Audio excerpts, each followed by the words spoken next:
7 individuals who will receive fully scholarships and move on to earning a bachelor's degree in Indigenous Studies with an emphasis in Alaska Native languages. We are excited to do this partnership with UAS. As we support the language learner and teachers, we wanted to host a 3-part lecture series on the theme, Strengthening Our Community. This theme will incorporate SHI cultural diversity and cross-cultural understanding through building relationships with each other in order to support our language communities. So far in this lecture series, we've had Marilyn Jensen, who presented on lateral kindness and gave language learners some tools in how to navigate the challenges they face while learning their languages. We've also had Ish Lyle James, who presented on building relationships throughout our communities and lifting up each other through the language. Doug Modig will be our 3rd and final lecturer in the Strengthening Community lecture series. And he will be talking about working together through our communities. Doug Modig is a Tsimshian of the Eagle clan, born and raised in Ketchikan, Alaska. His stepfather worked as a fisherman, logger, and shoreman. His mother was an Alaska Native weaver producing museum-quality artwork. His life growing up focused on a subsistence lifestyle. For over 40 years, Doug worked with several programs involving Alaska Native communities and traveled to 100 different communities. His experience centers on collaborating with Alaska Native communities to improve services, and he helped foster the development of the Alaska Native Sobriety Movement. Doug helped to develop more formative thoughts on a statewide response to adverse childhood experiences through trauma-informed initiatives. He has also worked in national drug courts for tribes as well as training in MRT and other development areas. Modig grew up in a time where he was not able to speak his traditional language of Shimalgif, and in the last few years he has joined Juneau Saturday Shimalgif classes online. He has also seen successful language revitalization in his own daughter's work. Modig is a strong advocate for language revitalization and strengthening our community. At the end of the lecture, we will have the opportunity to ask questions. Those tuning in online will have the opportunity to ask questions in the comments sections. So without further ado, please help me welcome Doug Modig.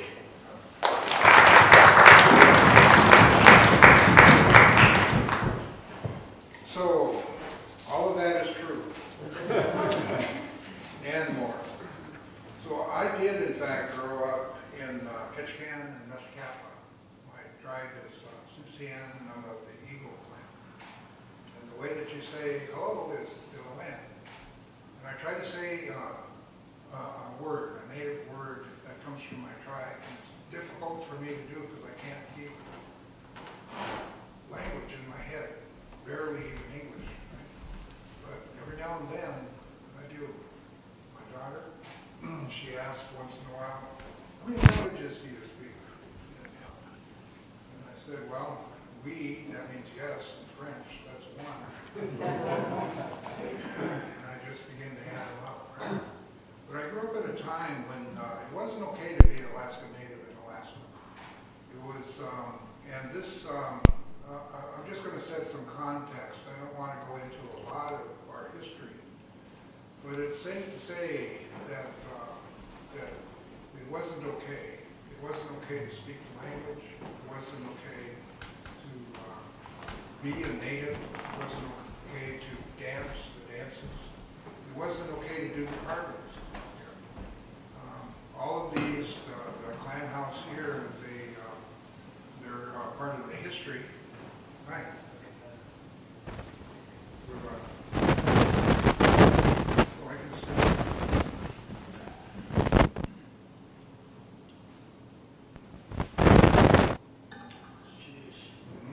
Making sure I'm wired. So, I spent most of my time in fish camp, and we had a mix of how we lived and how we grew up. So at that time, I was born in the 40s, but I grew up in the 50s and the 60s. And if you'll remember that the 50s and 60s were the great period of change in Alaska, especially for Alaska Natives. And but during that time, my uncle would take me out and try to teach me how to catch fish, right? And in the beginning, I wasn't strong enough to row by myself, but back in the day, we had what they call the Davis boats, which were a very well-built rowboat. And it was small enough and light enough to where a preteen could still row, but not at the speed that it would require to catch king salmon, for example. You have to go from 2 to about 4 miles an hour to catch king salmon rowing at that speed. And we mostly rowed. So, unless you were really rich, you didn't have not even a 5-horse kicker. So that was the time that I grew up. So we rowed across the bay, and during that particular period of time, my hands would get blistered. And initially, I thought my uncle would, give me some salve or something like that, to put on my hands, But he wasn't having any of that. You have to toughen up your hand. Sorry, but that's the way it is. So even though I'd rinsed my hands off in the salt water, it still stung pretty good. And not only did it sting on my hands, it sting on my bottom too, because rowing, isn't, they don't have padded seats back in the day. So, but the initial trip that we were doing was going up a little mountain across the bay from where our home village was, Ketchikan, and scout for deer. And we weren't able to hunt for deer yet, but we had to know where the crossings were and where they were likely to be. And so then not only did it have to row, but had to climb up the mountain and then watch the deer very quietly. And all during that particular period of time, not being able to eat or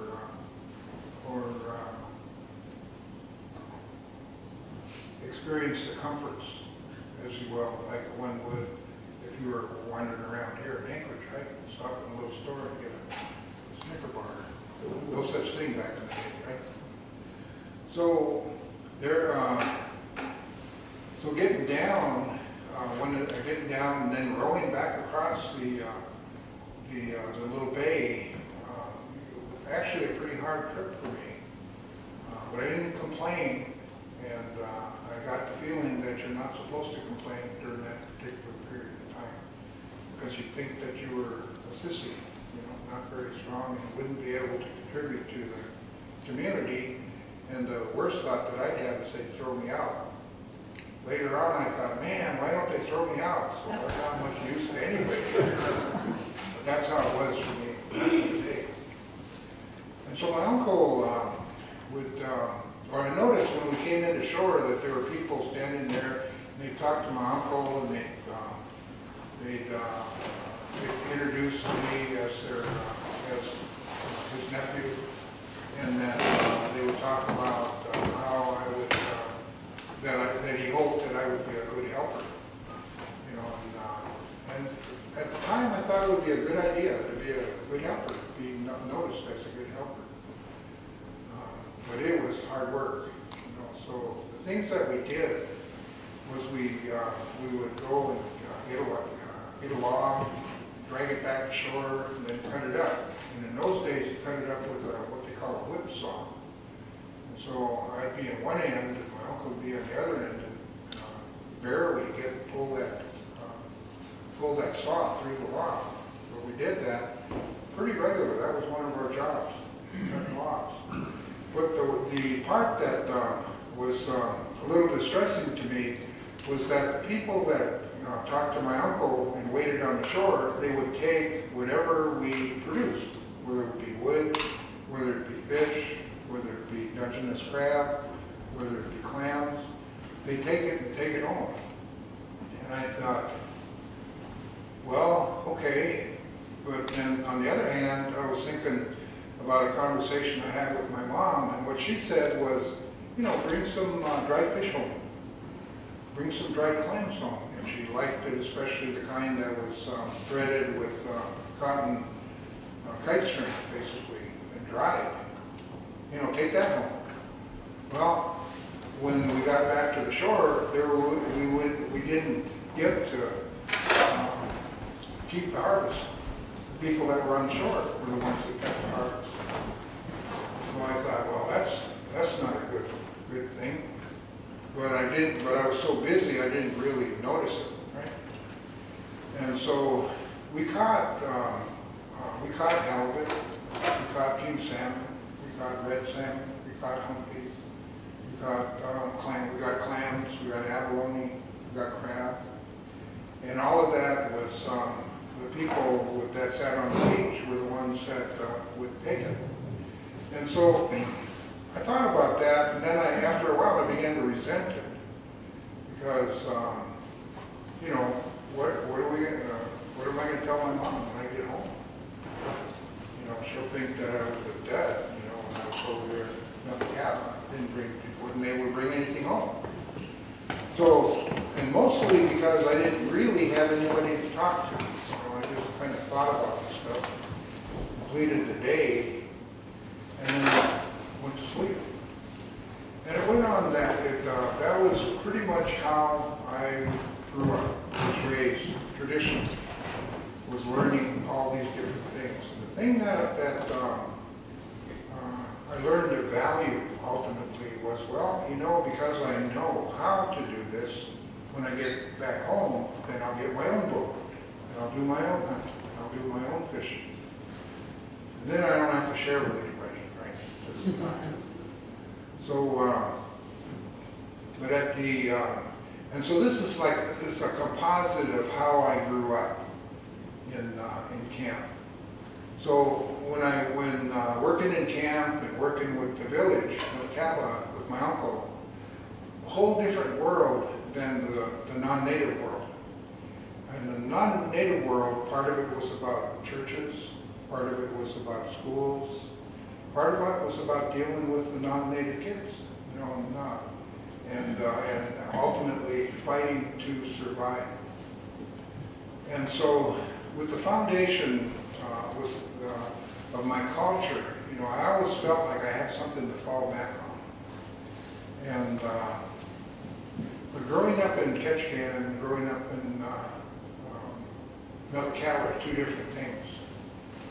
And so Ketchikan wasn't that great in my experience. And some people say, well, you know, it's still not a good place to be. It's still not a good place for Native kids to be. And some that have grown up during that time and even now agree with me. You know, it's not a good place. So, but there it is. I did grow up there. And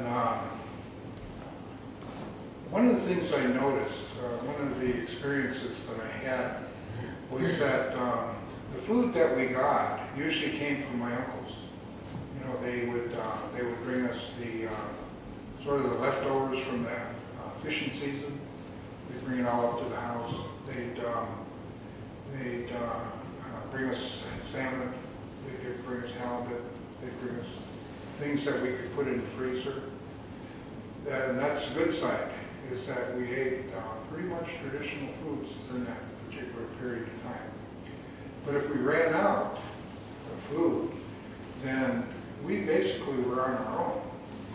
And the problem is that I had white siblings. You know, when my mom married a white man. So they could eat the white food, which is things like Cheerios and M&Ms for breakfast and that kind of stuff. And we ate Indian food, native food. And so when we ran out, we didn't get to eat as much. We had to, not diet, but they had a word to describe rationing out our food so that we didn't eat everything up. And that was actually part of our daily discipline, is rationing out our food. Couldn't tell from now, right? Looked like I've been pretty good so far. But that was also part of how I grew up. But the downside.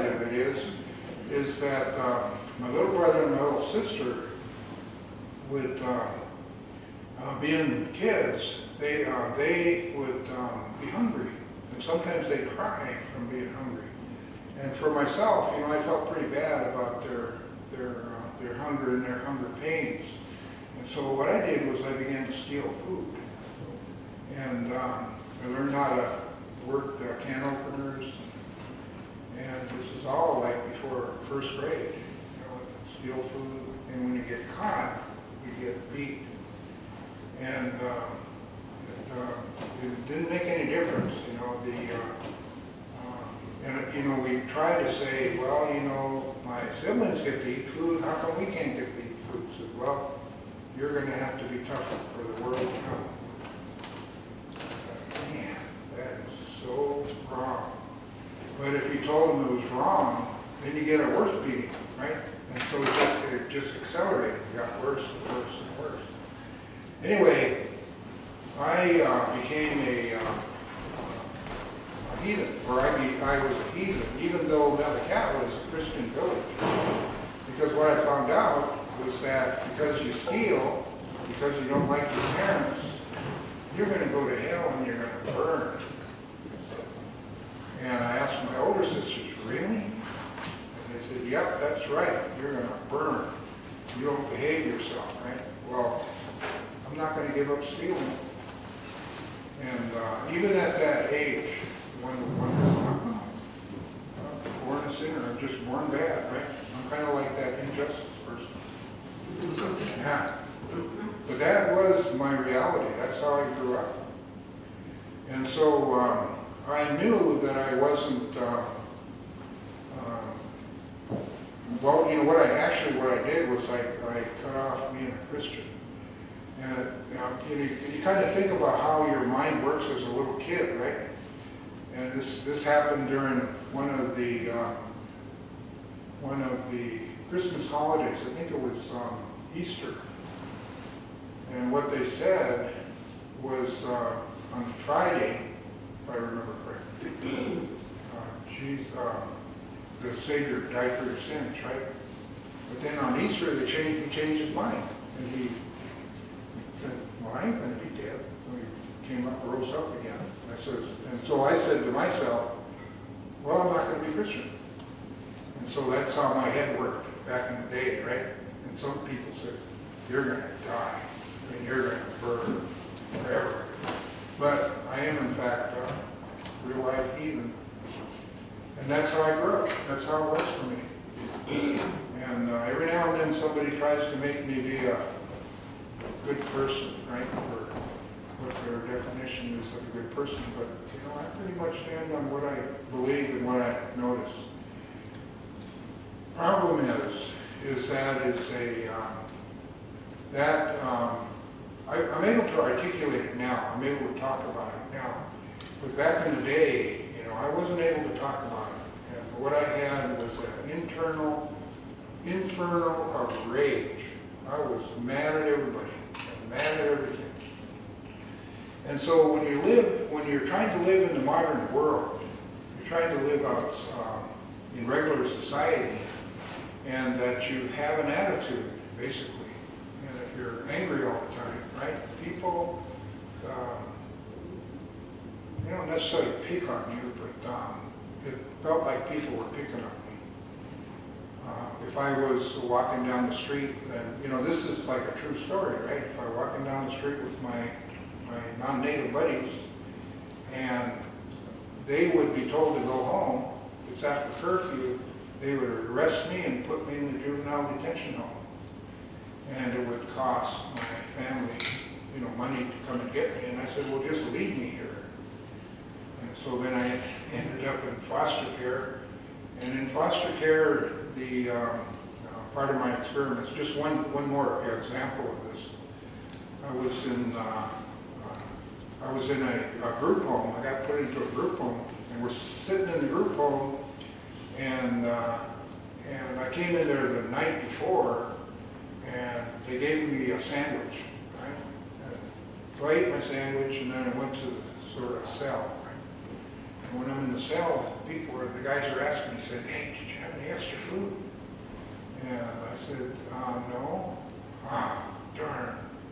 You know, and I thought, well, okay. In the morning, we had cereal, mush, right, which is my standard breakfast, which I actually really like. But the guys, when they ate, you know, they ate like this. I thought that's kind of weird. So lunchtime came, and they had a spread set out for us.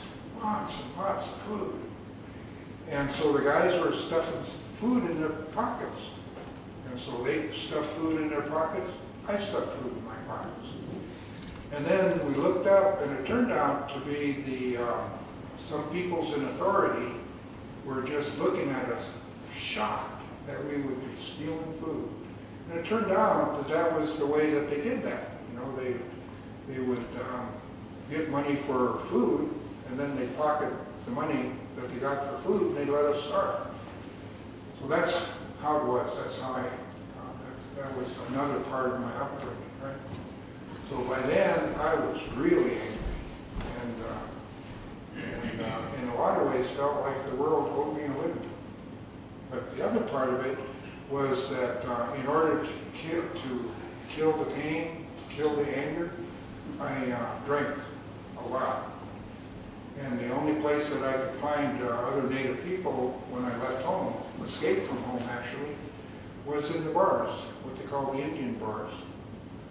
And the thing is that during that particular period of time, where you could find support with a Native group of people was in the bars. And so I needed a place to stay. If I needed food to eat, you know, I could go down there and somebody would give me a hand up, so to speak. But this was also during the time of the American Indian movement, the women's movement, the black movement, and all the protests that went on during that particular period of time.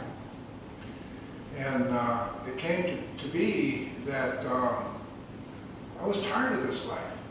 You know, I thought, man, there's got to be another way to live. There's got to be another way to be. And so, but mostly because I was so angry that sooner or later I'm going to kill somebody. And then sooner or later when I kill somebody, I'm going to have to spend the rest of my life in prison. And I had a piece of being locked up. And I sure didn't like the idea that I was going to spend the rest of my life either in prison or in and out of prison. So it was during one of those particularly awakening times that I happened to talk to some elders. I happened to talk to some spiritual people. And it turned out that they were from different parts of America, lower 48 America. So I talked to natives from different tribes. I also talked to tribal members from Alaska. And basically what they told me is that the only way to stay out of that kind of environment is to serve people. Not try to serve myself, but serve people. And I thought, well, you mean I have to be a servant for the rest of my life? You know, that's how my head worked back in those days. But no, it means that you have to live for a higher cause than yourself. And I thought to myself, didn't make sense, but I think I'm going to try it, right? And so it happened that during that particular period of time, there was a group of people like me that were sick and tired of being sick and tired. And they decided to rent a house. And we would pay for it because we didn't want to get dependent upon people. And we'd raise our own money, pay our own rent, raise our own way to live in this house. And that was how we started. The biggest dis-enabler was our drinking, our total lack of responsibility for our bodies, for each other. But we thought we'd give it a try, so that's what we did. And we started out by having a little meeting in the morning. And during that meeting, we would talk about what the priorities were for the day. And usually it had to do with raising money for the bills, right? The rent, the lights and electricity and that kind of stuff. but also they got to find food. None of us really had a job. We did have, every now and then we'd get some kind of a gig, right? Like we'd clean somebody's yard, you know, and get a little bit of cash, and then we put that in the kitty, and then we'd save it up to pay the rent. And back in the day, the rent was $85 a month, and $85 a month was a lot of money, you know, in those days. You know, most people worked for maybe $200–300 a month. So being able to save the money to pay the rent was part of what we needed to do to take care of ourselves. And the other part of this whole process is doing what we needed to do to take care of each other. And so in the evening, we'd talk over what happened during the course of the day. And when we began to talk over what went on during the course of the day, we began to talk about the barriers that we ran into. The cruelty and the meanness of people. And because just like today, it was like that then. You know, nobody likes somebody coming up to you and asking you for money, right? They get mad, or they ignore them. You know, you could see somebody that is obviously hurting really bad, and how can you turn away from them? You know, it just boggles my mind. I mean, I carry it around a pocket at once. Don't tell anybody, but I carry it around a pocket at once, and I give it to people that ask for it. I mean, what is $1? You know, I think to myself. Well, the truth is that there's lots of people out there. That's what people say, right? There's lots of people out there. If you gave $1 to everybody that's out there, then you'll be broke, right? Well, if you happen to go to a place called Panda, which is a little fast food place, they always ask you right from the start, do you want to try this, do you want to try that? And then at the end they say, do you mind donating to our children's hospital, or donating to Maui? You know, they're always hitting me up. Somebody's always hitting me up for, that's just the way it is. So then, it really has to do with what's going on inside of you, you know. And but to just ignore people in pain doesn't seem right to me, or ignore people that hurt you doesn't seem right to me. So I'm a sucker when it comes to that. That doesn't mean that I just go out and hand out dollars or dimes like some really rich people used to do. But that has to do with learning how to live with yourself. And that was one of the first things I had to do, was learn how to live with myself. Live with what I did, live with what I didn't do. And it's an ongoing process. It's not like one day I'm cured, right? It's something that I have to continually do, continually watch myself. So during that time when we were learning how to do what we needed to do to take care of ourselves, and the elders told us the first part of healing is just listening to each other. And so when we had our evening meetings, we just listened to each other. Don't be listening and trying to figure out what to say to somebody. Listen to them, try to understand what's going on. And that is when I began to hear that my experience was pretty much the same as the rest of the group's experience. They lived through the loss of their land. They lived through the termination policy. They lived through the boarding school days. They lived through the oppression of the churches. They lived through many different kinds. They lived through divorces. They lived through child abuse. They lived through the trauma that was experienced or described in ACEs, adverse childhood experiences. And our job was to help them heal, and our job to help them heal was simply listen. Just listen.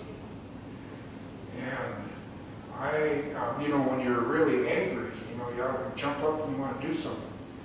And I was living at a time when people were trying to do something. That was what the American Indian movement was about. That's what the women's movement was about. Stand up and shake your fist, carry signs, and all that stuff. Want to do something. And, but on the other hand, our little group, we're just trying to live day by day. We're just trying to get sober. And so we didn't have a lot of time to go run around, carry signs. And so we didn't. We just did what we needed to do to take care of ourselves that day. And it turned out that listening does in fact heal. And so in the process of listening, we began to discover that there are many different elements to this process of healing. The first part is what they call the medicine wheel. And you know what the medicine wheel is?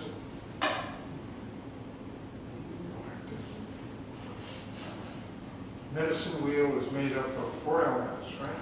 Mental, physical, spiritual, emotional. And it's a teaching tool. That's simply all it is. It's a teaching tool. It helps you organize your thoughts around what do you need to do to take care of yourself. And so you need to take care of yourself mentally, physically, spiritually, emotionally. And within the context of the house that we lived in, physically, we just had to eat. You know, most of us had been drinking for so long and for so much that our bodies were a wreck. Many of us were malnourished. Most of us were malnourished. Many of them had what they call liver disease because of alcoholism. But the bodies, you don't pay attention to that over a period of time. After a while, they're pretty bad. So many of them couldn't walk straight. They couldn't keep their balance when they did walk. Physically. Emotionally, there's so much of looking at yourself that you couldn't see the people around you. And you begin to care not about the people around you, but just of yourself. And so emotionally, being able to reach out takes a certain amount of risk. It's easy if you're angry, right? You know, just start swinging. But you're trying to get along with people, that takes risk. That takes a willingness to look at yourself and figure out what you need to do, not only to take care of yourself, but to take care of yourself within the context of working with other people. And for natives at the time, it was a pretty difficult thing. And if you look back at history during that particular period of time, during the American Indian movement and the other movements that went on during that time, most everybody was angry. And the only way you could relate to one another was you'd be angry right along with them. So emotionally, you had to learn how to look at the world in another way, in a better way. So that was part of our path, part of what we needed to do. Spiritually, the connecting with a power greater than yourself. This is kind of an interesting concept, you know, that most of us think that, you know, when you're suffering, think catastrophic illnesses like cancer or any of those kinds of things, that you have to learn how to help your body heal from those things. Helping your body heal from those things isn't that simple. It isn't that straightforward. And it turns out that for people to live successfully with catastrophic kinds of things, you need more than doctors. You need more than you need to develop a kind of faith and a belief that things can get better. So and believing in that and believing in that way takes faith in a power greater than yourself, which is about spirituality. Mental, physical, spiritual, emotional. mentally is part of as the issues begin to be revealed. You need to engage in the process of learning that this world is not exactly the way that you thought it was. There is actually quite a bit more to the world than you thought. So those are the 4 medicine wheel elements that they talk about, right? The 5th element had to do with our cultural heritage. In other words, how did our ancestors do things? And the way that you describe it, or the way that you begin to understand it, is that during that particular period of time, or during the period of time that we, Alaska Natives, were living on this land, we did not have a direct relationship with farms or with cattle, farms or ranches, right?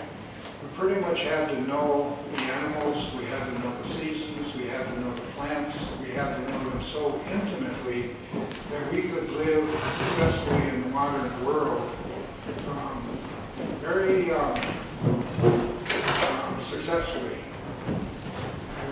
Our people are some of the only ones that have been able to do that. They didn't develop a farm or a ranch to stockpile food. They learned to live 365 days a year in the environment and live successfully in this environment. So we had to know the seasons. And we had to know the seasons when things would grow. We had to know the seasons when things came to our land in a very, very harsh land. And I don't know if you noticed, but most of Alaska is pretty cold, right?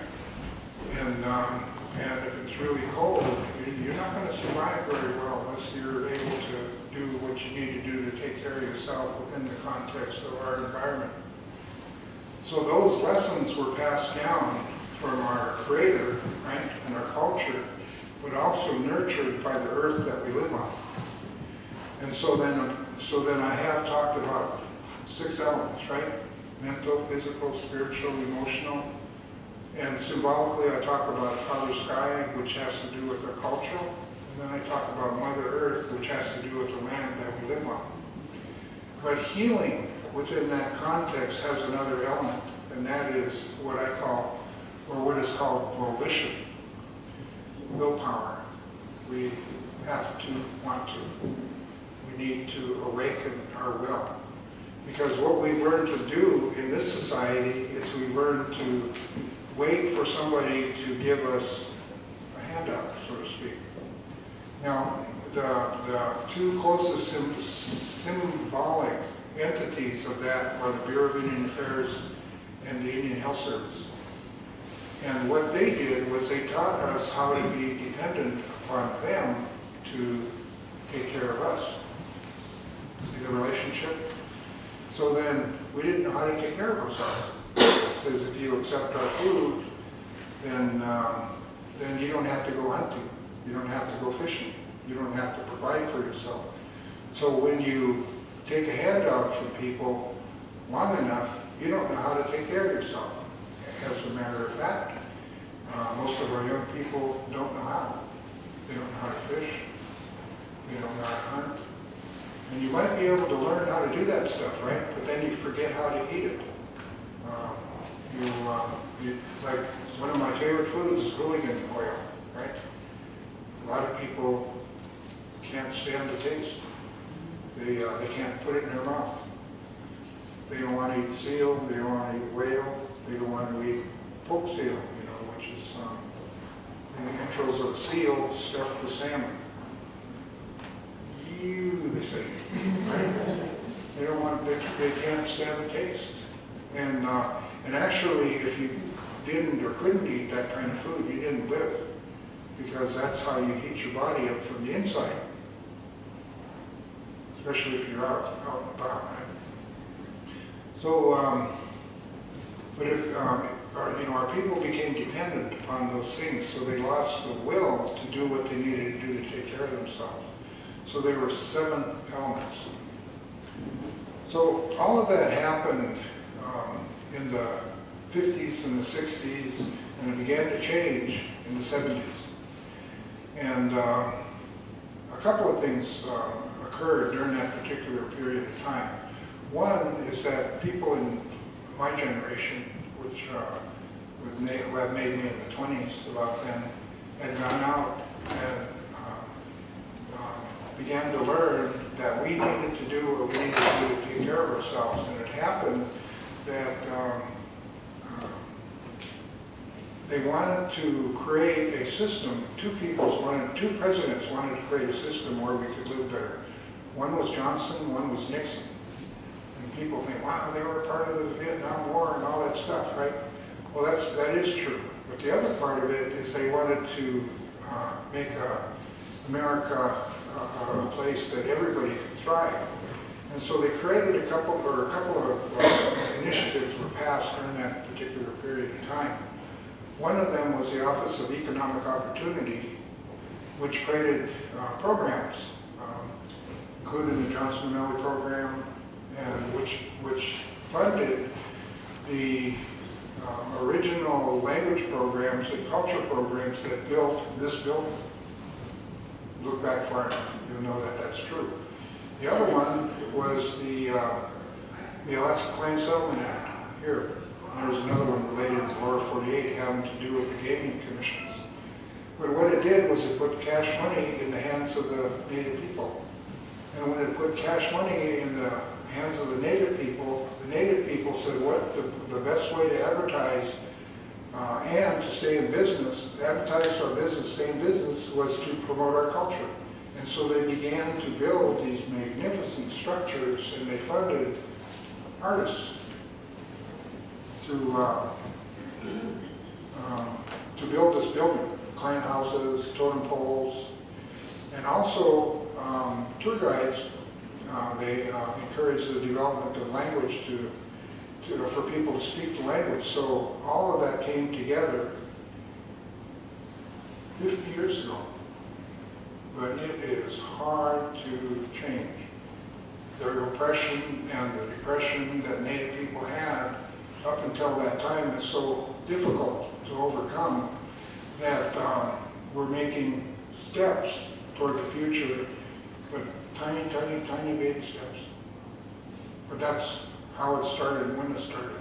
I happen to be fortunate enough to live through all those times and think about it in a way that puts it all together, that helps people to understand that, yeah, we were oppressed, but on the other hand, we're also working toward a better future. So with that, you want to ask questions, or are you all tired of listening to me?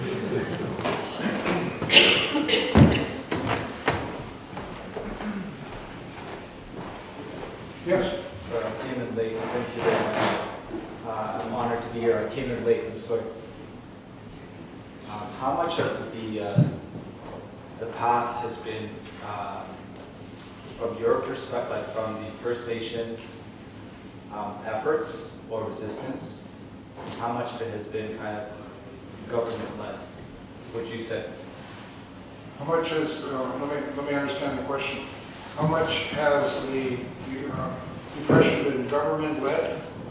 The revival, the revival and the spirit coming back of the First Nations and the culture coming back to the forefront. Is it more driven from First Nations resistance, or has there been a lot of help with that, do you find? Is there still resistance coming? We're still under oppression.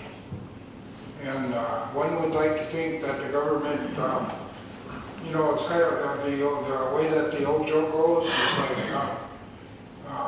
Custer's, we used to be the head of the Bureau of Indian Affairs, and he's going to come back and help us when he comes back.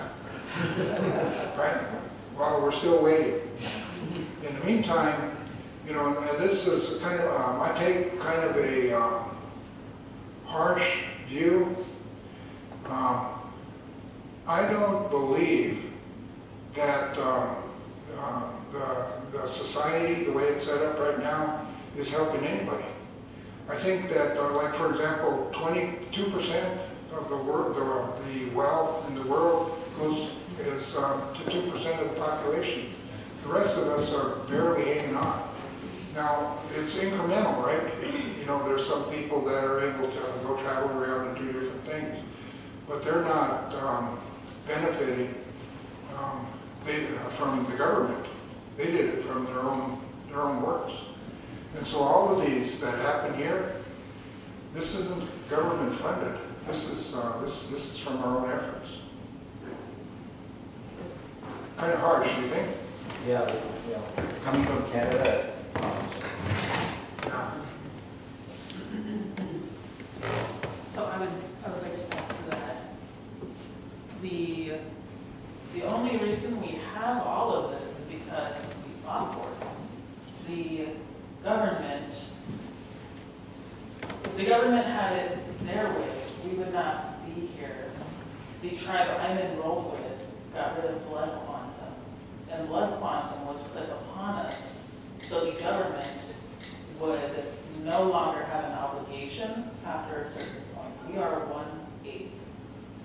And according to the federal law, we are not Native, but our tribe says we are, because we have Native blood, and our mother is a part of the tribe. So, What is blood quantum? So, If you're a quarter Indian?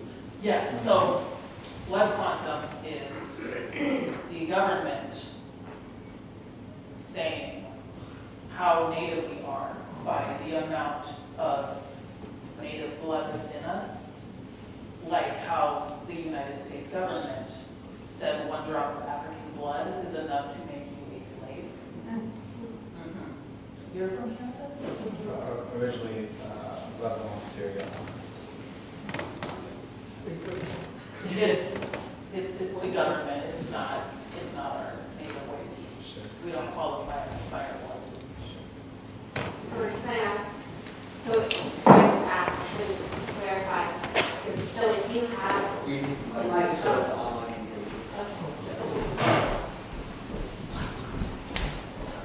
okay, sorry, I'm just curious, so in the Native, amongst your tribes, are you considered Native if you have 1%?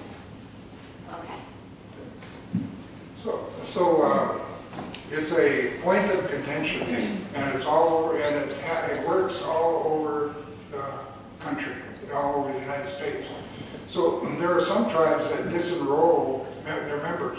Right? It has nothing to do with their blood quantum, the amount of blood that they have that makes them Native. It has to do with politics.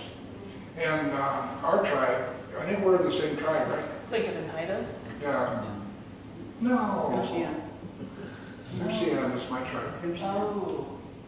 Oh, we're Tlingit and Haida citizens. Okay. Yeah. So you don't have to be,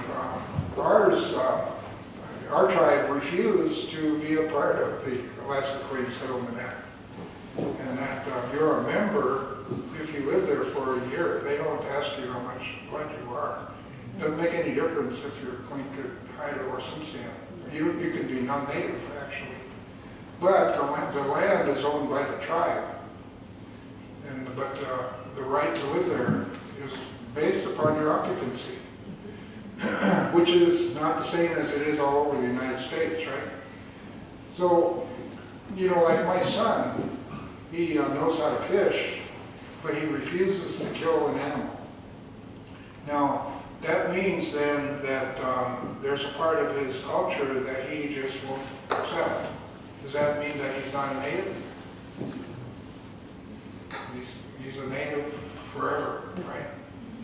And but we, you know, just like this group, you know, of people in recovery that we didn't decide membership based upon blood quantum. We decided membership based upon our identity with being Native American, right? Or however they say that nowadays. And our willingness to work toward our own recovery. Didn't matter. But it all gets caught up in politics. And so, as far as we're concerned, you know, a Native is a Native. And I think that some of our tribes are getting a little bit more progressive in that some of our, like the Athabasca people, their children are members of their corporation. They made it so. Other ones say, well, you have to be so much percentage native blood. Who knows how that's all going to work out. Any other questions? Over here?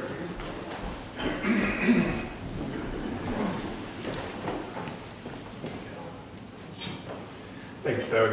Hey, I was curious. I know you've spent so many years, 40 or 50 years, working with unhoused people or people who live on the streets. Could you talk about that a little bit and your approach to working with them?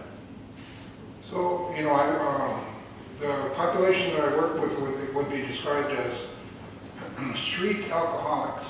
They're people that were alcoholic or defined themselves as alcoholic, and they also were street. They lived on the street, meaning they didn't own a house, didn't live in an apartment building or something like that.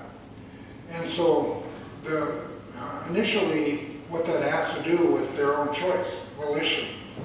They choose. So I chose to live on the streets. I chose to not rent a house. So, is that okay? Within one context, sure, it's okay if I want to live like that. The problem is that the way that the approach to address the homeless issue today is based upon their willingness to accept help. And sometimes the help that they need is not about a house. And that's one part. The other part is that for us to want to live outside of off the streets, that was a choice that we made ourselves.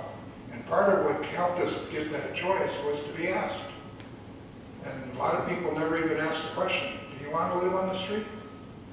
Well, for most of us at the time, yeah, we did. But others, they said, well, we can't live on the street anymore. You know, I got a family. I got children to raise. I said, well, what can we do to help you get off the street? Everybody has a reason, right? And part of it is communicating with people. Sometimes people just want to be treated with dignity. For example, in Ketchikan, my hometown, there's lots of villages around Ketchikan. And so the people that were basically unhoused, they did a little survey, and what did they want? So what we want is to be able to go to the bathroom without having to go to a bar or go into a restaurant, right? Buy something. And to be able to, get services, everybody else gets services that would be part of a house, which in some cases means a shower and a bath, right? Places for your stuff. But when you go back to another issue is people getting treated with dignity. And that's what happens, is that the homeless response takes your dignity. Because if you're, by definition, unable to do what you need to do to take care of yourself, that's how you get services. And if that's what you need to choose in order to get services, most people would rather stay on the streets. So, simple answer, talk to the homeless, or what they call the homeless. Anyway, our guys, they decided they didn't want to live on the streets, so they didn't. We found them houses, we found them jobs, and all that stuff. But that's the way I operate programs, which is a little bit different than the way they operate programs even now. Too simple?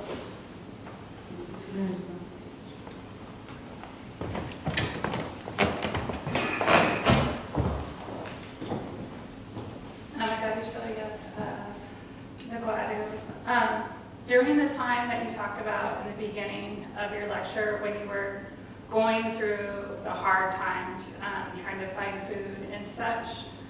Was that a time when you heard our traditional languages, or was it already not spoken in those years?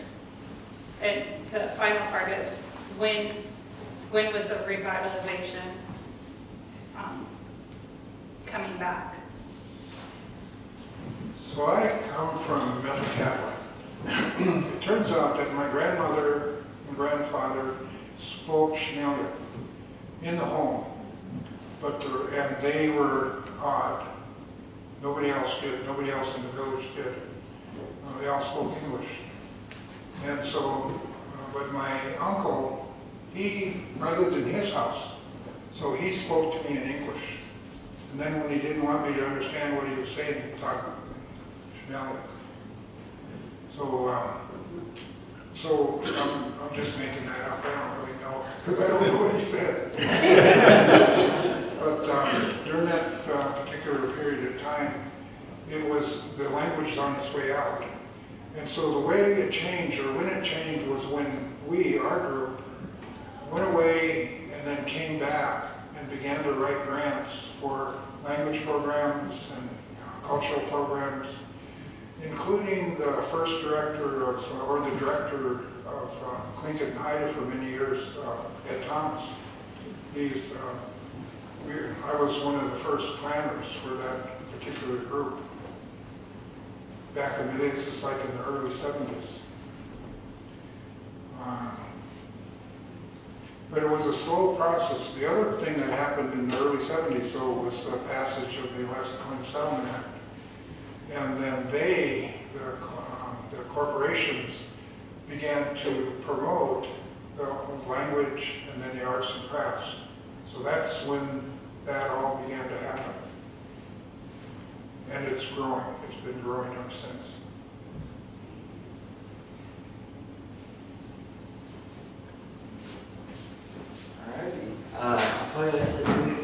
Everyone for coming. Thank you, Doug, for coming to finish our final lecture. So this is the end of the lecture series, Strengthening Our Community. So I'd just like to say thank you once again, Doug, and thank you all for coming. So